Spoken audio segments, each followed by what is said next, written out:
نہیں وہ تو میں نے آپ سے عرض کیا نا کہ ان کا رول بڑا امپورٹنٹ ہو گیا. کافی لوگ یعنی ایم کے ایم سے اور کاف لیگ سے زیادہ لوگ ان کے ساتھ ہیں, لیکن کوئی ابھی آثار ایسے نظر نہیں آتے.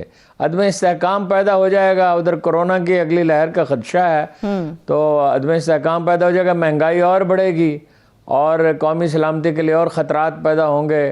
یہ دیکھیے نا عدم استحکام کے کتنے خوفناک نتائج نکل رہے ہیں.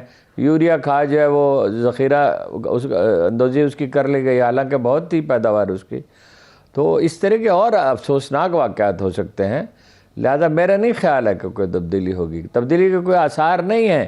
یہ ایک نفسیاتی ماحول پیدا کیا جاتا ہے. ہر بار یہ لگتا ہے کہ بس اب حکومت ختم ہو جائے گی یا کم از کم اس کا امکان پیدا ہو گیا ہے, لیکن ہر بار ہم عرض کرتے ہیں کہ نہیں, ابھی ایسا نہیں ہوا. دی پارٹی از ناٹ اوور. تو میرا یہ خیال ہے زیادہ امکان یہ ہے کہ یہ 2023 میں الیکشن ہی ہوں گے. حکومت ان پاپولر ہو گئی ہے, ویسے مہنگائی کی وجہ سے ان پاپولر ہو گئی ہے, بے روزگاری کی وجہ سے ان پاپولر ہو گئی ہے, بیڈ گورننس کی بد حکومتی کی وجہ سے ان پاپولر ہو گئی ہے. لیکن اس ان پاپولیرٹی کے نتائج اگر کوئی نکلیں گے تو 2023 میں نکلیں گے, ابھی نہیں. ٹھیک ہے, لیکن بٹوین دا الیکشنز ووٹر اہم نہیں ہوتا. دیکھا بلدیاتی الیکشن ہوئے پختونخوا میں, تو الیکشن تھا نا, وہ الیکشن میں جو گین کر سکتی تھی اپوزیشن اس نے گین کر لیا, وہ بھی ایک پارٹی نے. تو وہ الیکشن ہی میں نتیجہ نکلے گا, میرا خیال ہے زیادہ امکان ہی ہے. یہ بات تو آپ کی صحیح ہے ارون صاحب کہ ان پاپولر ہو گئی ہے تحریک انصاف کی یہ حکومت, مگر روزانہ کی بنیاد پر یہ تمام وزراء بیٹھتے ہیں اور عوام کو یہ دہائیاں دیتے ہیں کہ جناب ہم پہ بھی پریشر ہے, آئی ایم ایف کے پاس جانا ہماری مجبوری ہے, اسی کی وجہ سے سخت شرائط ہیں, اسی کی وجہ سے مہنگائی ہے, اسی کی وجہ سے عوام کے اوپر پورا دباؤ ہے. نہیں ٹھیک ہے, مجبوری ہے, کوئی بھی ہوتا تو جاتا, لیکن نوبت یہاں تک آئی کیوں؟ 3 سال میں آپ نے کوئی بہتری نہیں کی ہے. نہ اکانومی میں بہتری ہوئی, نہ زراعت میں ہوئی, نہ انڈسٹریل پیداوار اگرچہ بڑھی ہے مگر اتنی نہیں بڑھی ہے کہ آپ کرائسس سے نکل جائیں. اور آپ کو قرض لینے پڑ رہے ہیں. خان صاحب نے خود کہا کہ اس کے قومی سلامتی تک پہ اثرات ہوتے ہیں. مہنگائی تو رہ گئی الگ, قومی سلامتی تک پہ اثرات ہوتے ہیں. اور جب یہ ہر دوسرے تیسرے مہینے بجلی کی قیمت اب بڑھتی جائے گی, اگر ابل تو ہر ماہ بڑھے گی, لیکن ہر دوسرے تیسرے مہینے بڑھے گی, پٹرول کی ہر ماہ بڑھے گی, جو ان کا ان سے پیمان ہے, تو ظاہر ہے کہ وہ لوگ ان باریکیوں کو تو نہیں سمجھتے کہ پچھلی حکومتوں کا کیا ہے اور اس حکومت کا کتنا عمل دخل ہے. بہرحال ان کی پرفارمنس تو اچھی نہیں ہے, صحیح, اور پچھلی حکومتوں کی بھی اچھی نہیں تھی.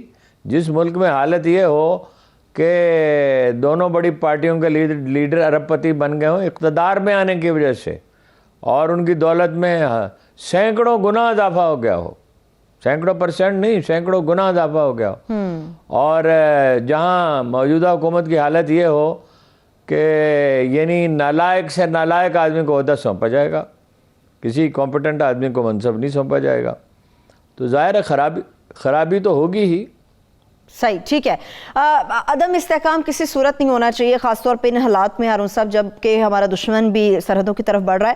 آپ مجھے یہ بتائیے گا کہ پارلیمنٹ کے اندر کیا تحریک عدم اعتماد لائی جا سکے گی؟ اب منی بجٹ میں تو ان کو منہ کی کھانی پڑی ہے اپوزیشن کو, وہاں پر کیا صورتحال ہوگی؟ کیونکہ حکومت کو ڈرا تو رہے ہیں کہ ہم تحریک عدم اعتماد لیں گے. یہی صورتحال ہوگی نا. نہیں یہی, اچھا دشمن کوئی سرحدوں کی طرف نہیں بڑھ رہا ہے. دشمن جو ہے وہ اندر سے تخریب کاری کرنا اور نفسیاتی جنگ کرنا اس کے حربے ہیں. نفسیاتی جنگ اور اندر تخریب کاری, ٹھیک, اور اس میں تحریک طالبان پاکستان بڑا اس کا اہم رول ہے تخریب کاری میں, اور اس کو روکا بھی نہیں جا سکتا. طالبان اسے روکنا چاہتے ہی نہیں ہیں, روکنا چاہیں تو روک سکتے نہیں ہیں, اور آج بھی کچھ افسوسناک واقعات ہوئے ہیں, پیش ہوئے ہیں. بالکل, حملے کا خطرہ نہیں ہے. تحریک عدم اعتماد اگر لانی ہو تو سینٹ میں لائے نا, جہاں ان کی آلریڈی میجورٹی ہے. وہاں نہیں لا سکتے تو قومی اسمبلی میں کیسے لائیں گے؟ یہ بات کس طرح قابل فہم ہے؟ یہ ایک چکمہ ہے جو پیپلز پارٹی دیتی ہے نون لیگ کو, اور نون لیگ مجبور ہے, کیا کر سکتی ہے تنہا. وہ پنجاب میں کیسے ہے بھائی؟ چودھری پرویز الہی صاحب اگر ساتھ ہیں اور آزاد ارکان اگر ساتھ ہیں تو کیسے آ سکتی ہے عدم اعتماد کی تحریک؟ یہاں دیکھیے نا, 148 تو ان کے اپنے ارکان ہیں اور اختر مینگل کے ارکان ہیں, تو اپوزیشن کے تو ارکان کے سوا کسی نے ووٹ نہیں دیا ہے. ٹھیک, ٹھیک ہے ٹھیک ہے. تو اس کا مطلب یہ ہے ہارون صاحب کہ اپوزیشن کے پاس ویسے ابھی کوئی پلان موجود نہیں ہے, صرف حکومت کو تھکانے کی کوشش کر رہی ہے ذہنی طور پر. نفسیاتی ماحول پیدا کرنے کی کوشش کر رہی ہے. اس کا حرابل دستہ ہے اخبار نویس جو ان کے حامی ہیں, لیکن وہ بھی اپنا جوابی طور پہ اتنا ہی نفسیاتی دباؤ ان پہ ڈالتے ہیں. وہ کہتے ہیں شہباز شریف کو گرفتار کر لیں گے, یہ کر لیں گے, اور ظاہر ہے شہباز شریف صاحب کیا جواب دیں گے؟ منی لانڈرنگ کا کوئی جواب تو ان کے پاس ہے نہیں. صحیح ہے, لیکن نواز شریف صاحب کا انہوں نے کہا آ جائیں گے. جاوید لطیف نے کہا کہ میں آپ کو یقین سے کہتا ہوں وہ آ رہے ہیں. ایاز صادق صاحب نے اس سے بھی بڑا دعویٰ کیا. میری مسکراہٹ کیا کہہ رہی ہے؟ سبحان اللہ, آپ کی مسکراہٹ اور آپ کے چہرے کے تاثرات سے مستقبل کی سیاست کا اندازہ لگایا جائے گا. وہ صرف ایک پراپیگنڈا تھا, ایک نفسیاتی دباؤ کا حربہ تھا. وہ کیسے آ سکتے ہیں واپس؟ وہ واپس ان حالات میں اگر آئیں گے جب تک یقین دہانی نہ ہو تو سیدھے جیل جائیں گے. ٹھیک ہے, لیکن ہارون صاحب شیخ رشید صاحب نے بھی کہہ دیا ہے کہ انہوں نے آنا ہے, آئیں, نہیں آنا نہ آئے, مگر یہ کنفرم بات ہے کہ چاروں شریف جو ہیں وہ سیاست سے مائنس ہو گئے ہیں. نہیں, یہ کیسے مائنس ہو گئے؟ نون لیگ ایک ریالٹی ہے پالیٹکس میں. مائنس کیا گئے؟ شیخ صاحب کا کیا ہے؟ کچھ بھی کہہ سکتے ہیں. وہ تو دیکھیں نا, پراپیگنڈے کی جنگ ہے, اس میں دونوں طرف سے پوائنٹ سکورنگ ہوتی ہے اور ایسے بیانات دیے جاتے ہیں جن کا حقائق سے کوئی تعلق نہیں ہوتا. مائنس کیسے ہو گیا؟ مائنس تو یہ ہے کہ سپریم کورٹ نے جیسے نااہل قرار دیا نواز شریف کو, شہباز شریف کو بھی فرض کیجئے نااہل قرار دے دے اور ان کی ضمانت منسوخ ہو جائے مریم کی. تو ابھی تو عدالت میں جانا ہے اور اس میں یہ فیصلہ ہونا ہے کہ کیا تاحیات نااہلی جو ہے وہ برقرار رہے گی یا ختم ہو جائے گی. اگر ختم ہو جاتی ہے تو نواز شریف صاحب امیدوار ہو سکتے ہیں. ابھی بہت سے غیر متوقع واقعات ہو سکتے ہیں, یہ میں نہیں کہتا کہ ضرور ہوں گے, لیکن پاسبلٹی تو ہے. حکومت جیسے جیسے ان پاپولر ہوتی جاتی ہے اس طرح حادثات بڑھ جاتے ہیں. پرویز خٹک صاحب کا نہیں دیکھا آپ نے معاملہ کیا ہوا؟ وہ بھی غیر متوقع یعنی وہ کہتا میں سگریٹ پینے کے لیے گیا تھا. کبھی آپ نے سنا ہے کہ نہیں متوقع نہیں تھا, غیر متوقع تھا. وہ دیکھ پیشنس اب لوز کر رہے ہیں نا. وہ تو سمجھتے ہیں کہ بھائی دیکھیے 33 سیٹیں تھی تو 65 میری وجہ سے ہوئی ہیں. خان صاحب سمجھتے ہیں میری وجہ سے ہوئی ہیں. لیکن اس وقت حقیقت تو یہ ہے کہ لوگ اپوزیشن سے اکتائے ہوئے تھے, انہیں آزما چکے تھے. پہلی بار پختونخوا میں یہ ہوا کہ کوئی پارٹی 2 دفعہ جیتی, لیکن اب بلدیاتی الیکشن میں آپ نے دیکھ لیا اس کا نتیجہ کیا نکلا. آبویسلی جو ارکان اسمبلی ہیں وہ پرویز خٹک ہو یا دوسرے ہوں وہ پریشان ہیں. فرق یہ ہے کہ پرویز خٹک نے کہہ دیا, لیکن کہنے کا اسلوب ٹھیک نہیں تھا. مطلب یہ بجائے وہ یہ کہتے اگر کہ جی حکومت ان پاپولر ہو رہی ہے گیس نہ ملنے کی وجہ سے, اور یہ انہوں نے کہا پختونخوا میں گیس نہیں ہے, تو پنجاب میں کہاں گیس ہے, سندھ میں کہاں گیس ہے, بلوچستان میں کہاں گیس ہے. میں تو آج صبح 10 بجے کھانا گرم کرنے کے لیے چولہا جلانے کی کوشش کی تو نہیں جلا. تو وہ ہر کہیں بھی نہیں ہے. اس کو سلیقے سے کہتے ہیں کہ بھائی اس پہ جو بھی ہو سکتا ہے وہ کریں, ورنہ یہ لوگ ووٹ نہیں دیں گے. پھر ان کا میں سگریٹ پینے کے لیے گیا تھا اور شہباز گل نے کہا کہ وہ چائے پینے کے لیے گئے تھے. کیبنٹ کے اجلاس ہے, کون اٹھ کے جاتا ہے چائے پینے کے لیے اور سگریٹ پینے کے لیے؟ صحیح سوال ہی نہیں پیدا ہوتا.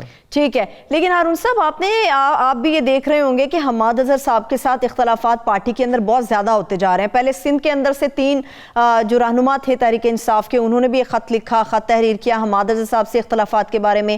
عمران اسماعیل صاحب نے کیا. پرویز خٹک صاحب کا بھی اب معاملہ حماد اظہر صاحب سے متعلق ہے. حماد اظہر نے کہا کہ جو آپ نے تجاویز دی تھی اس پہ عمل کیا جائے گا. حماد اظہر کیا کر سکتے ہیں؟ اگر گیس نہیں ہے تو وہ کہاں سے گیس لے آئیں؟ بھائی جو بھی پالیسیاں ہیں اور جو بھی اس کے نتائج ہیں اس کے وزیر اعظم ذمہ دار ہے اور بسیط مجموعی پارٹی ذمہ دار ہے. حماد اظہر کا اس سے کیا تعلق ہے؟ ٹھیک ہے, کیونکہ ہارون صاحب وہ منسٹر ہے نا, وہ منسٹر ہیں, اسی لیے سوال بھی ان سے کرتے ہیں, پارٹی کے اندر ہو یا پارٹی سے باہر ہو. وہ گیس تو ہے نہیں نا, تو حماد اظہر صاحب کہاں لے آئیں؟ گیس کے ذخائر ختم ہو رہے ہیں, چند برس میں بالکل ختم ہو جائیں گے. آپ کو بجلی کے چولہے پہ کھانا پکانا ہوگا یا لکڑیوں سے جلانا ہوگا یا جو بھی کرنا ہوگا. اور پاکستان ان 2-3 ملکوں میں سے, جہاں تک میں جانتا ہوں, میں نہیں جانتا کہ زیادہ ملکوں میں پائپ لائن کے ذریعے گیس فراہم کہیں نہیں کی جاتی, سلنڈرز میں ہی ہوتی ہے. ساری دنیا میں سلنڈر سے ہی کھانا پکا کرے گا. وہ چند برس ہیں, اس کے بعد گیس نہیں ہوگی پائپ لائنوں میں. ٹھیک ہے. چلیے ہارون صاحب، اب ایک اور اہم معاملہ ہے، چند دن باقی رہ گئے ہیں. پیپلز پارٹی نے جو اعلان کیا تھا کہ ہم لانگ مارچ کریں گے، ان کے اپنے صوبے کے اس وقت کیا حالات ہیں؟ کچھ بات چیت آپ کی ہو سکی وہاں پر؟ کیا حالات ہیں؟ جماعت اسلامی کا احتجاج کہاں تک پہنچا؟ کیونکہ وہ تو اب لاہور اسلام آباد کی سڑکوں پر نظر آئے گی پیپلز پارٹی. او خاک نظر آئے گی پیپلز پارٹی لاہور اسلام آباد کی سڑکوں پہ. کہاں سے وہ لوگ اپنے ٹرین میں پیسے دے کے لے آئیں گے؟ بھائی وہ گھر میں ان کے ہنگامہ برپا ہے اور کسی سے پوچھنے کی کیا ضرورت ہے؟ یعنی مصطفیٰ کمال چلے گئے جماعت اسلامی کے مظاہرے میں. اس دفعہ تو انیشیٹو جماعت اسلامی نے لیا. جی مصطفیٰ کمال صاحب تو مسلسل کر رہے تھے لیکن دھرنا تو انہوں نے دیا. اچھا انہوں نے ایم نے بھی تائید کر دی ان کے مطالبات. اور مطالبہ ہے ہی ایسا، سب اس کی تائید کریں گے. وہ تو سٹی شہری علاقوں سے بالکل ایریڈیکیٹ ہونے کا خطرہ ہے پیپلز پارٹی کا. اور دیہی سندھ میں بھی ان میں اس سے نقصان پہنچے گا. تو وہ اوور آل ملک میں تو بہت اور انپاپولر ہو جائے گی اس واقعے کے بعد. بھائی پنجاب میں اختیارات ملیں گے، بلوچستان میں ملیں گے، پختونخوا میں ملیں گے اور سندھ میں نہیں ملیں گے. یہ کیسے ہو سکتا ہے؟ اور کراچی تو بلدیاتی ادارے کے بغیر گورن کبھی ہو سکتا ہی نہیں ہے. اس میں صرف 2 دفعہ ترقی ہوئی ہے، یعنی ایسی ترقی ویزیبل تھی جس کو اپریشیٹ کیا گیا، ایک نعمت اللہ خان کے دور میں، ایک مصطفیٰ کمال کے دور میں. اس لیے کہ بلدیہ کے پاس اختیارات تھے، وفاقی حکومت کی پشت پناہی تھی، اور بجٹ جو ہے اس وقت جتنا تھا اب اتنا بھی نہیں. حالانکہ انفلیشن کے حساب سے تو اسے 3 گنا زیادہ ہونے چاہیے. صحیح. ٹھیک ہے ٹھیک ہے. اپنا صوبہ تو وہ گورن نہیں کر پا رہے ہارون صاحب، مگر بلاول بھٹو کو تو وہ وزیر اعظم بنانے کے خواب دیکھ رہے ہیں، پورے ملک پر رول کرنے کی بات کر رہے ہیں. وہ تو بعض وہ کئی دفعہ آپ سے عرض کیا ہے، یہ بچگانہ باتیں ہیں. بلاول بھٹو میں انگریڈینٹس ہی نہیں پاپولیرٹی کے. پیپلز پارٹی بطور پارٹی کے ریجیکٹ ہو چکی ہے ہر کہیں سوائے دیہی سندھ کے، ڈائلیوٹ ہو چکی ہے، اور یہ کارنامہ ان کے والد گرامی نے انجام دیا. پیپلز پارٹی کا کوئی چانس دور دور تک نظر نہیں آتا. کبھی کبھی بلاول تقریر اچھی کر دیتے ہیں. مثلا یہ اس دفعہ انہوں نے جو تقریر کی وہ ٹھوس پوائنٹس ہے. شہباز شریف صاحب کی طرح صرف ریٹارک نہیں تھا، لیکن صرف تقریر سے تو کچھ نہیں ہو سکتا نا. کیا ان پہ اعتماد ہے؟ پنجاب کے لوگ ان پہ اعتماد کریں گے؟ پختونخوا کے کریں گے؟ بلوچستان میں تو ویسے ہی ہمیشہ منقسم رہتا ہے اور وہاں انڈیویجولز جیتتے ہیں، قبائلی سردار جیتتے ہیں. ٹھیک ہے. بیسیکلی کوئی چانس نہیں، کوئی سوال ہی نہیں پیدا. ٹھیک ہے. بلدیاتی قانون سے متعلق سندھ کے اندر احتجاج چل رہا ہے ہارون صاحب، تو آپ کو کیا لگتا ہے کہ کیا اتحادی عمران خان صاحب کے جو ہیں وہ بلدیاتی الیکشن میں عمران خان صاحب کا ساتھ دیں گے یا الگ الگ لڑیں گے سارے؟ ابھی وہ تو جب وقت آئے گا دیکھا جائے گا. سودے بازی ہوتی ہے، اگر ان کی بات مانیں گے، انہیں اکاموڈیٹ کریں گے تو ان کے ساتھ مل کے لڑیں گے. لیکن یہ کہ مجھے لگتا ہے اس دفعہ ووٹنگ بہت کم ہوگی، بہت کم لوگ ووٹ ڈالنے کے لیے جائیں گے، الا یہ کہ یہ تحریک زور پکڑ جائے اور وہ کوئی شکل اختیار کر لے. اور میرا یہ خیال ہے کہ بلدیاتی اداروں کو اختیارات دینا ہی پڑیں گے سندھ میں فائنلی، آج نہیں تو کل، کل نہیں تو پرسوں. ججوں کی بحالی کو زرداری صاحب نے روکنے کی کتنی کوشش کی تھی، یہاں تک کہہ دیا تھا کہ وعدہ توڑنے میں کیا حرج ہے، وعدہ کوئی قرآن حدیث ہوتا ہے، لیکن بحال کرنا پڑا تھا نا. اگر یہ تحریک دور پکڑ گئی جس کا امکان ہے تو کچھ نہ کچھ انہیں کرنا پڑے گا، کچھ اختیارات دینے پڑیں گے. ٹھیک ہے ٹھیک ہے. ہارون صاحب یہ ہماری پورے ملک کی سیاست کی جو بگڑی ہوئی شکل ہے، آپ کو کیا لگتا ہے کہ یہ خرابی کہاں پر ہے؟ ہمارے لیڈروں میں کمی ہے کوئی؟ ہمارے نظام میں خرابی ہے؟ اگر نظام میں خرابی ہے تو اس کا متبادل کیا ہے؟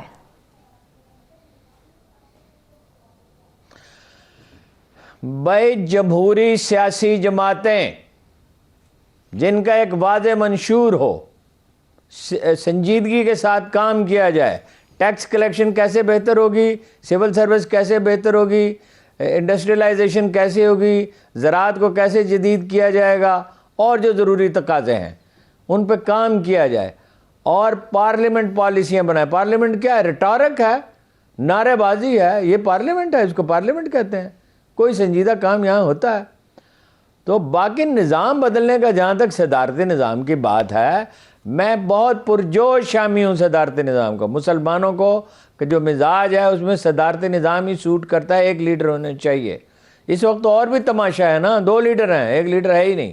پہلی بات تو یہ ہے کہ پہلے تو ایک لیڈر ہونا، 2 لیڈر نہیں ہونے چاہیے.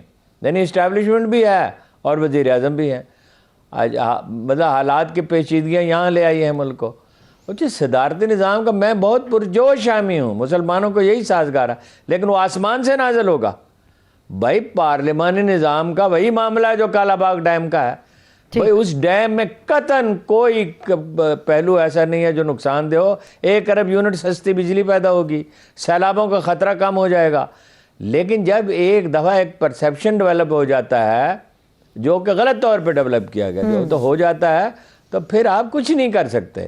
صدارتی نظام اگر چھوٹے صوبے مانتے ہیں, کراچی کے لوگ بھی مانتے ہیں, دیہی سندھ کے بھی مانتے ہیں, 100% نہیں کبھی اتفاق رائے ہوتا, لیکن میجارٹی مانیں گی تو پھر آئے گا نا. اس کے لیے قوم کو ایجوکیٹ کرنا ہوتا ہے, رائے عامہ ہموار کرنی ہوتی ہے, دانشور یہ کام کرتے ہیں, پولیٹیکل لیڈرشپ کرتی ہے. ابھی تو ان کا کام یہ ہے, رات ایک میں نے ٹویٹ کیا کہ بے نظیر اپنا ساری معافی چاہتا ہوں, وہ محترمہ مریم نواز اور نواز شریف مودی کے خلاف بیان کیوں نہیں دیتے؟ اتنا ظلم ہو رہا ہے انڈین مسلمانوں پہ, آگے چل کے بات کرتے ہیں کیسی خوفناک رپورٹیں آ رہی ہیں. تو اس پہ گالیوں کی ایسی بوچھاڑ ہوئی کہ مجھے پتا چلا کہ نون لیگ کا میڈیا سیل بازی لے گیا. ایسی گندی گالیاں. یہ ہے کاروبار سیاست کہ ایک سوال کیا جاتا ہے بھئی آپ بیان کیوں نہیں دیتے اس پر, تو گندی گالیوں کی بوچھاڑ. یہ ان کا حال ہے. یہ سب مریں گے, پولیٹیکلی اسپیکنگ سب مریں گے, اس لیے کہ جب لیڈر پر ریٹارک پہ آ جائیں اور پوائنٹ سکورنگ پہ آ جائیں اور کوئی کام نہ کریں تو اس کا نتیجہ خراب نکلتا ہے. یہ سب جائیں گے, نئی لیڈرشپ ابھرے گی, لیکن ایک پروسیس میں ابھرے گی. اگر مصنوعی طور پہ لائی جائے گی تو ناکام ہو جائے گی. ٹھیک ہے, ایک آخری سوال ہے ہارون صاحب, پھر مجھے بریک کی طرف بڑھنا ہے. صدارتی نظام آپ کہہ رہے ہیں آپ بڑے پرجوش حامی ہیں, مجھے ذرا یہ کلیئر کیجئے گا کہ ایسا کیا ہے صدارتی نظام میں کہ بلاول بھٹو زرداری کہتے ہیں اگر یہ نظام نافذ کیا گیا یا لایا گیا تو پھر یکجہتی کو نقصان ہوگا, ملک کی یکجہتی کو نقصان ہوگا؟ وہ کچھ بھی کہہ سکتے ہیں. وہ انہوں نے مراد علی شاہ نے یہ نہیں کہہ دیا تھا کہ پھر ہم اور سوچیں گے, یعنی اشارہ یہ دیا تھا کہ سندھ کی علیحدگی کے بارے میں بھی ہم سوچ سکتے ہیں. وہ اس طرح کی باتوں پہ نہ جائیں, کوئی ملک کو نقصان نہیں ہوگا. لیکن میں پھر کہتا ہوں صرف ایک اتفاق رائے سے, یعنی ایک منیمم اتفاق رائے, 100% تو کبھی ہوتا ہی نہیں ہے, اس کے بغیر آپ نظام نہیں بدل سکتے. اس نظام کو نہیں آپ چلا پا رہے, اس آئین پہ عمل نہیں ہو رہا, تو صدارتی نظام آپ لے کیسے آئیں گے؟ طاقت سے تو نہیں ایسی چیزیں ہوتی, ایسی چیزیں دلیل سے ہوتی ہیں اور رائے عامہ ہموار کرنے سے ہوتی ہیں. ٹھیک ہے, چل بریک کی طرف ابھی چلتے ہیں. بریک کے بعد ایک بار پھر سے پروگرام میں ہم آپ کو خوش آمدید کہیں گے. ایک اور قاتل کی بات کر لیتے ہیں ہارون صاحب, وہ ہے کرونا, جس کے 5ویں لہر آ گئی ہے. عوام ماننے کو تیار نہیں ہے. مجموعی ہلاکتیں 7 ہیں 24 گھنٹوں کے اندر, مگر اب تک جو ہے 29,000 لوگ مر چکے, مگر ماسک پہننے کو کوئی تیار نہیں. کیوں؟ کیونکہ حکومت پاکستان خود آ کر ان کے چہروں پر ماسک نہیں چڑھا رہی.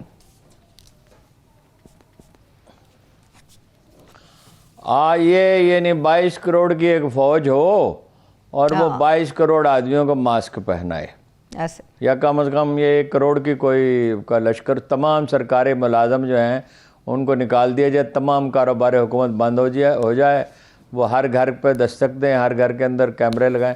بھئی یہ کام تو آپ کو خود کرنا ہے, اور یہ کوئی کام ہی نہیں ہے. یعنی آپ کو ماسک پہننا ہے, اور 10 روپے کا ماسک ہے, وہ آپ خرید کے پہن سکتے ہیں. لیکن میں نے دیکھا ہے کہ کسی کو کوئی پرواہ نہیں ہے. اس میں حکومت کا کوئی قصور نہیں ہے.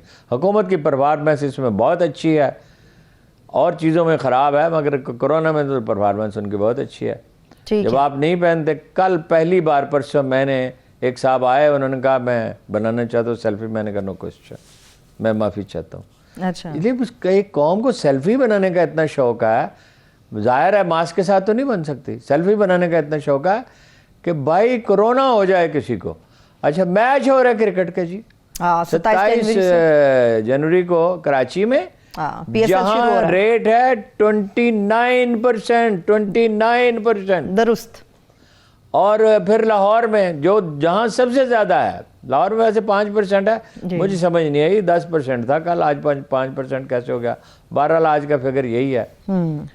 تو میچ ہو رہے ہیں جی کرکٹ کے, بھائی لاکھوں آدمی اس کا شکار ہو سکتے ہیں. کرکٹ ہونی چاہیے, بہت خوش آئند بات ہے, لیکن اس قیمت پر, انسانی زندگیوں کی قیمت پر یہ کوئی بات سمجھ میں آنے والی ہے؟ صحیح، ٹھیک ہے. سندھ حکومت سے ہارون صاحب ایک تو مطالبہ یہ کیا جا رہا ہے کہ جس طرح سے آپ نے بھی بتایا 29% وہاں پر مثبت کیسز کی شرح ہے، تو وہاں پر کوئی لاک ڈاؤن کا سلسلہ ہونا چاہیے. اس معاملے میں گورنمنٹ تو بالکل پیچھے ہٹ گئی ہے کہ ہم لاک ڈاؤن نہیں لگائیں گے. وہ کرنا ہی پڑے گا. اللہ نہ کرے کہ ہمارا خدا کرے کہ ہمارا اندازہ غلط ثابت ہو جائے، لیکن کراچی میں جس طرح جو صورتحال پیدا ہو چکی ہے، مراد علی شاہ صاحب نے کیا فرمایا جناب، میں تو حیرت زدہ رہ گیا کہ ہم نگاہ رکھے ہوئے ہیں. اتنا چھوٹا سا مسئلہ ہوتا ہے، وہ دھمکی دیتے ہیں وفاق کو اور ایسی سنگین زبان استعمال کرتے ہیں کہ آدمی حیرت زدہ رہ جاتا ہے، اور اس میں صرف نگاہ رکھے ہوئے ہیں. او خدا کے بندو، جو کر سکتے ہو یہ ٹھیک ہے، کرنا تو عام آدمی ہے، وہ کوشش تو کرو، ورنہ آپ سمارٹ لاک ڈاؤن نہیں، اس دفعہ کراچی کو شاید مکمل طور پہ بند کرنا پڑے گا. اللہ نہ کرے کہ ایسا ہو، بالکل اللہ نہ اگر لوگ احتیاط کریں تو نہیں ہوگا. لیکن میڈیا کو چیخنا چاہیے اس پہ، ہر پروگرام میں کم از کم ہر آدمی کو ایک دفعہ ضرور کہنا چاہیے. صحیح ہے. خدا کے بندو اپنی جان کی تو حفاظت کرو. بالکل ایسے ہی ہے ہارون صاحب. وہاں پر تو خدا نخواستہ ایسی صورتحال ہے کہ کراچی کی جو سندھ کی وزیر صحت ہیں وہ تو یہ بات کر چکی ہیں کہ ہمارے پاس اسپتالوں میں جگہ نہیں بنے گی اگر اسی طرح سے اسی طرز پر کیسز آگے بڑھتے رہیں گے.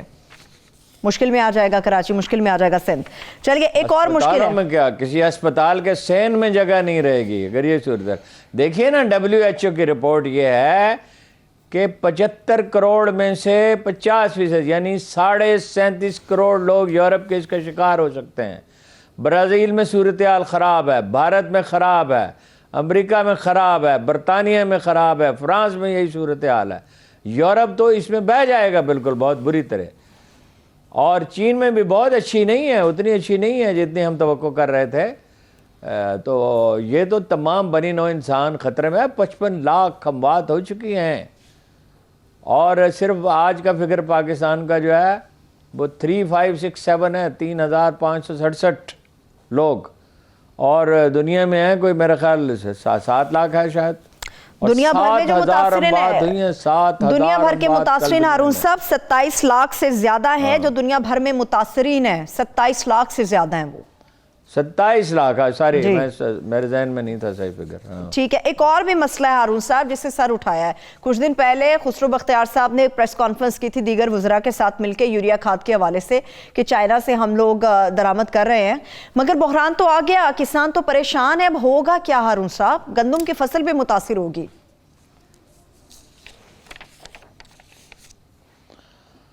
دیکھیے وہ فخر امام صاحب سے ان کی میٹنگ ہوئی، اس کا تو ایک اچھا فیصلہ انہوں نے کیا.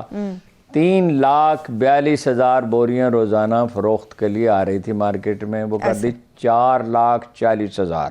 مسئلہ تو آپ کو پتہ ہے کیسے پیدا ہوا؟ ذخیرہ اندوزی سے پیدا ہوا اور سمگلنگ سے پیدا ہوا. سمگلنگ کے باوجود کرائسس سنگین نہ ہوتا، بہت برائے نام ہی ہوتا اگر ذخیرہ اندوزی لوگ نہ کرتے.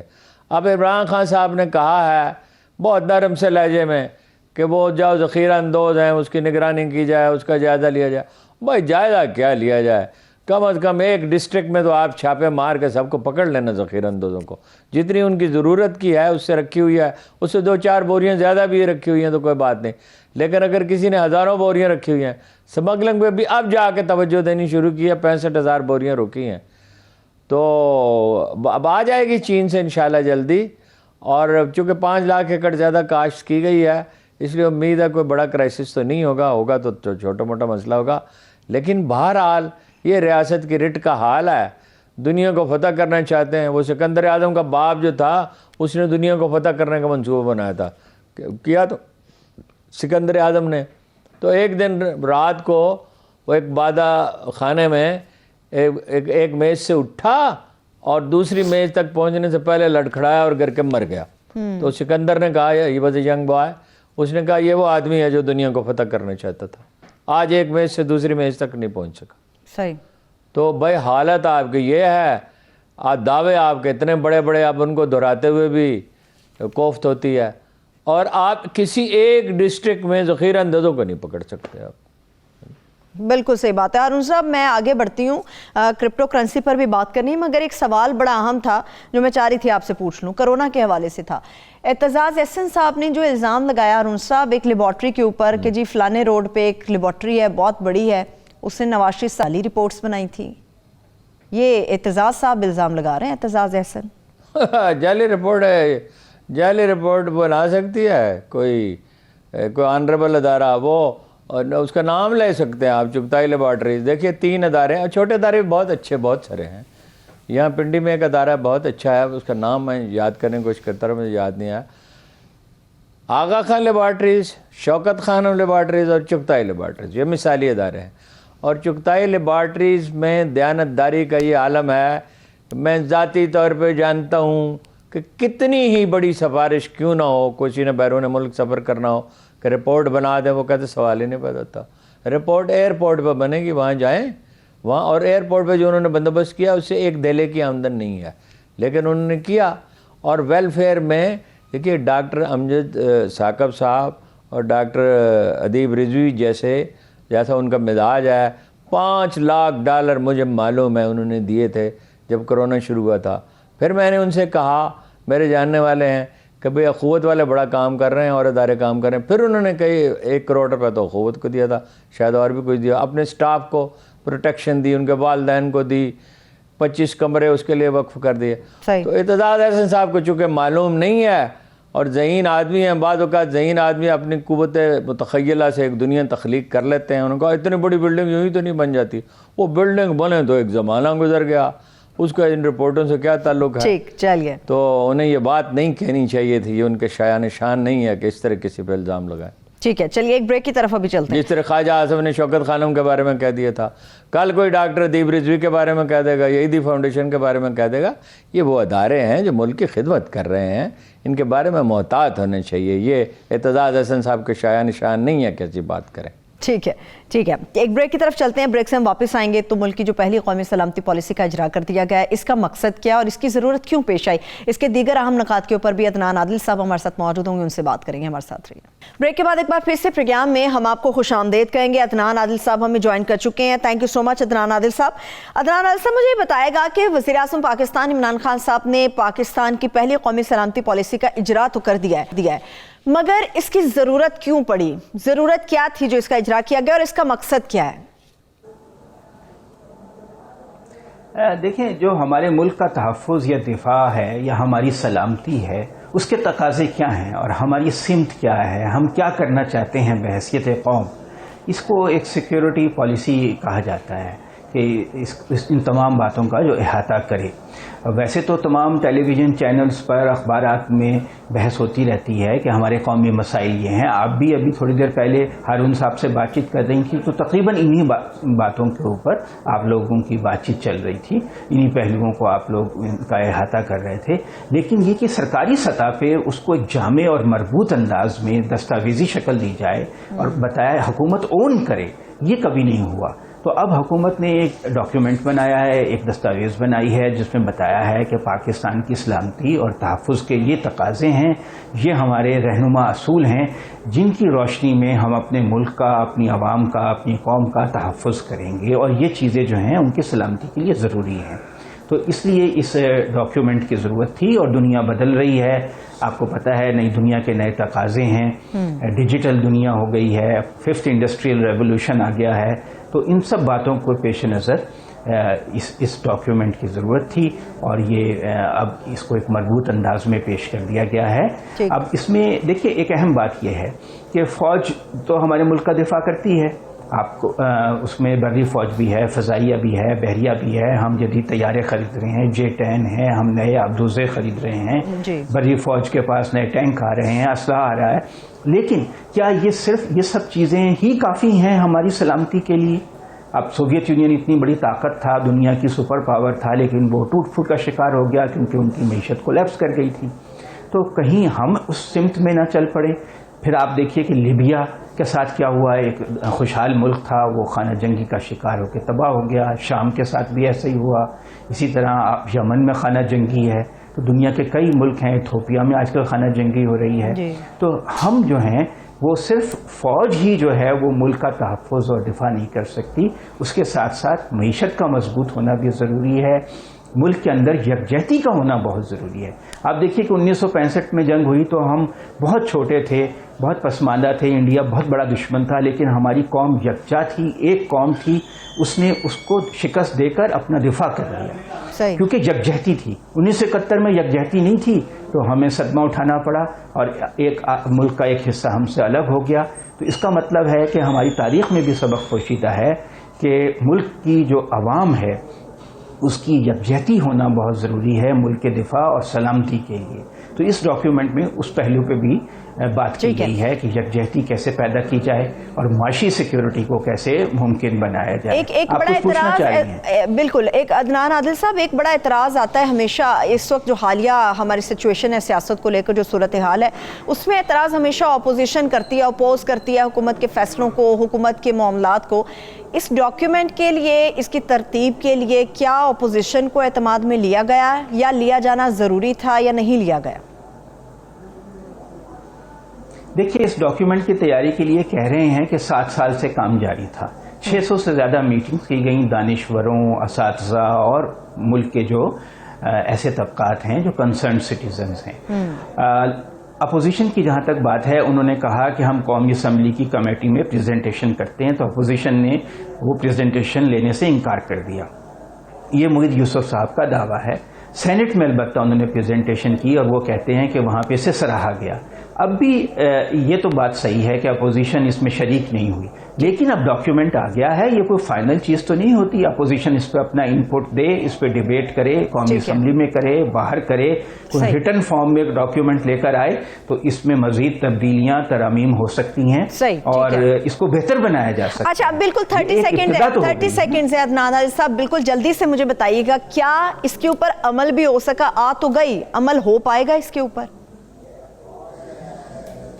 ہاں, یہ مجھے بھی شک ہے کہ پتہ نہیں عمل ہو سکے گا کہ نہیں, کیونکہ یہ سب وہ باتیں جو ہم پہلے سے جانتے ہیں کہ مثلا یہ کہ معیشت کو مضبوط بنایا جائے, برآمدات کو بڑھایا جائے, تعلیم کو فروغ دیا جائے اور عورتوں کے حقوق کو فروغ دیا جائے اور آبادی کو کنٹرول کیا جائے, ماحولیات کے مسائل کو حل کیا جائے, لیکن اس پہ عمل درآمد ٹھیک طرح سے ابھی امید یہی کرتے ہیں کہ انشاءاللہ تعالیٰ یہ ڈاکیومنٹ تو سامنے آ گیا, اب اس کے اوپر عمل بھی ہوگا. عدنان عادل صاحب, آپ کا شکریہ, تھینک یو سو مچ. ہارون صاحب, میرے دیکھنے والوں کو شکریہ, اجازت دیجیے, اپنا خیال رکھیے, خدا حافظ.